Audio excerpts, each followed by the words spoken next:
one another, yeah, love one another, that's what we'll do. Love one another with a love like no other that we found in you. Love one another, yeah, love one another, that's what we'll do. We're alive to love one another. We're alive with love like no other. We're alive, we're sisters and brothers. We're alive to love one another.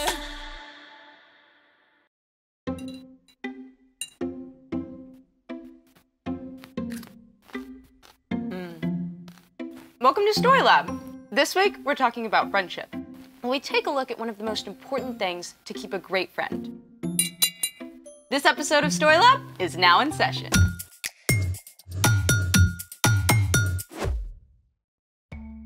Hey, I'm Sebastian. And I'm Skylar. We're talking about friendship. And what is friendship, Sebastian? It's using your words and actions to show others you care, Skylar. Ding, ding, ding. We have a winner. I win? Yes, go me! What did I win for? I mean, all I did was define friendship. Anyone who can be a good friend is winning. So, do I win anything? Well, I was thinking, how about you win the amazing opportunity to decide what we're doing today? Wait, I thought you were supposed to figure that out. I got as far as this pickle jar and then I got stuck.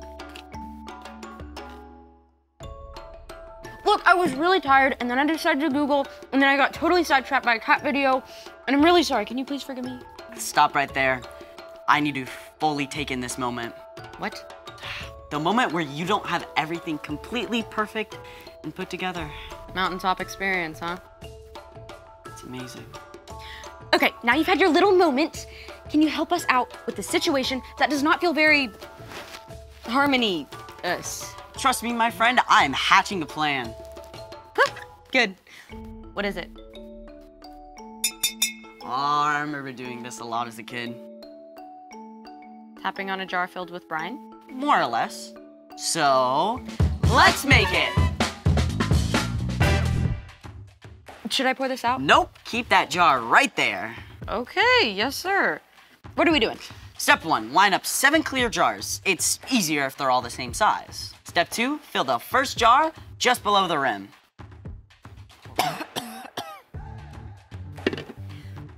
What about the others? Oops, need more water.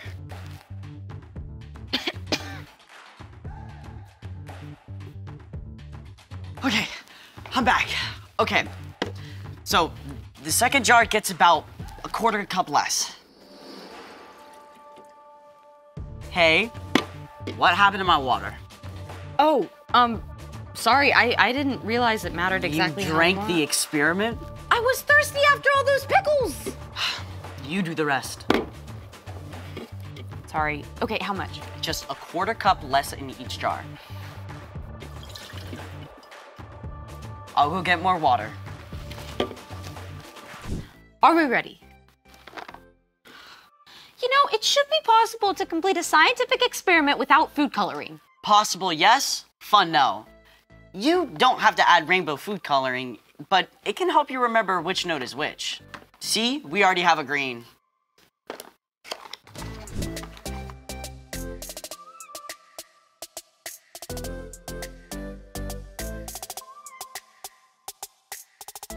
You want to tell everyone what we have here? This, my friend, is a water xylophone.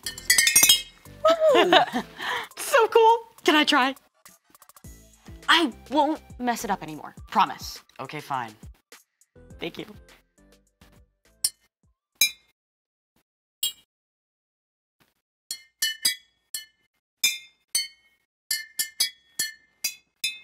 Thank you. Wait, it's your birthday? In like 7 months. You play something.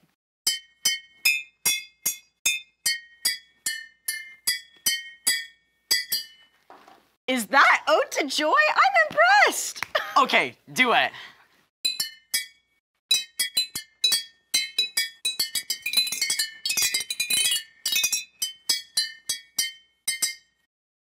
I'm not sure if that was harmony. But it was fun. Does that mean you forgive me for messing things up? Yeah, I guess. Which reminds me, it's time for... The story before the story. Today, we're in the book of Colossians. Colossians is one of 21 letters in the New Testament, written by the leaders of the early church to new Jesus followers. The apostles wanted everyone to know about the radical new way Jesus wants us to live. In the Roman Empire, people like women, children, poor people, and enslaved people were viewed as worthless, with no hope of something better. But within the church, all people were viewed as equal because the believers knew that God loves everyone. But the Apostle Paul heard that some false teachers were spreading lies about who Jesus is and what it means to follow him. So Paul wrote a special letter to set the record straight. Which is where our story starts. Take it away. Hey everyone, I'm Padma. The Apostle Paul was pretty upset when he discovered false teachers were spreading lies about Jesus. So, even though he was under house arrest at the time, he wrote a letter to remind them of the truth. The Son is the exact likeness of God who can't be seen. The Son is first, and he is over all creation. Paul made it clear Jesus shares God's power, and that it's only through following Jesus that we can live a life pleasing to God. Toward the end of the letter, Paul got down to the nitty-gritty of what that looks like. Put up with one another. Forgive one another if you are holding something against someone. Forgive, just as the Lord forgave you. Short and sweet, huh? But wow, there's a lot packed inside. First off, put up with one another. That means treating each other with kindness, even if your friend doesn't agree with you about everything. Let's be real. People are gonna do and say things that bug you, even your friends. If you turn your back on everyone that annoys you, you're gonna be awfully lonely. Now, let's take a look at the second part of the verse. Forgive one another if you're holding something against someone. Okay, let's say you're in PE class and your friend picked someone else for the team when you thought they should have picked you. At first, it just bugs you a little, like a pebble that got stuck in your shoe. But after you think about it for a little, what your friend did seems to get bigger and heavier until it's like a giant weight that you're carrying. As long as you keep thinking about it and holding on to that weight, it will get between you and your friend.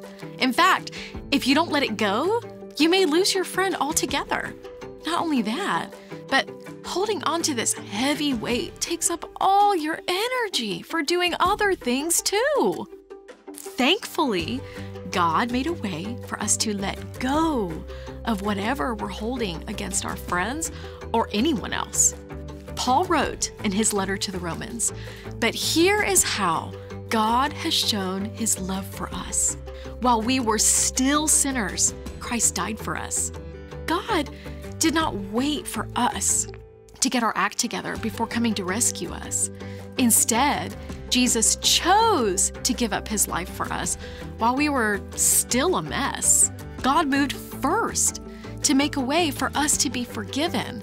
And because of that, we don't need to demand that someone else get it right before we choose to forgive. When you choose to forgive, it's like you're letting go of that huge, heavy weight, and there's a much better chance that your friendship can be repaired. Now, forgiving a friend does not mean that what they did was okay or that you have to let them keep hurting you. It simply means that you're leaving room for God to make things right. You don't have to carry around that heavy weight anymore. When you choose to forgive your friends, you may find that they're more ready to forgive you too. Let's see our verse all together again. Put up with one another. Forgive one another if you're holding something against someone. Forgive just as the Lord forgave you. Paul went on to write, "Let the peace of Christ rule in your hearts. As parts of one body, you were appointed to live in peace." We can only live in true peace and friendship with others when we make the choice to let go and forgive. The end. Wow, that's a hard one. Yeah, I mean, I hardly ever feel like forgiving. It's easier to keep focusing on how someone has wronged me. That's right. Forgiveness has to be a choice. So, what's our part in the story? Paul wanted the Colossians to see just how important Jesus is. And when you're following Jesus, it becomes easier to show love to others. Like through forgiveness. Exactly. And it's often the people we're closest to and love most that hurt us, even if they don't mean to. People like our friends and family. One of the best ways to maintain your relationship is to be quick to forgive. Like if you feel like one of your friends is ignoring you, you can forgive. If a friend says something hurtful to you, you can forgive. If your friend crashed your new bike, you can forgive. Exactly. You should never let someone keep hurting you, but in many cases, forgiveness can be the glue that helps friends stick together. All you have to do is let it go, let it go. If your friends start singing overdone musical numbers, you can forgive. I think you've got it. See you next time. Bye. So here's the thing. Friends forgive one another. Thanks for forgiving me and for figuring out our experiment. Anytime. No! We're supposed to put up with each other, right? I'm not sure that includes Baby Shark. Thanks for joining us in the Story Lab. See you next time.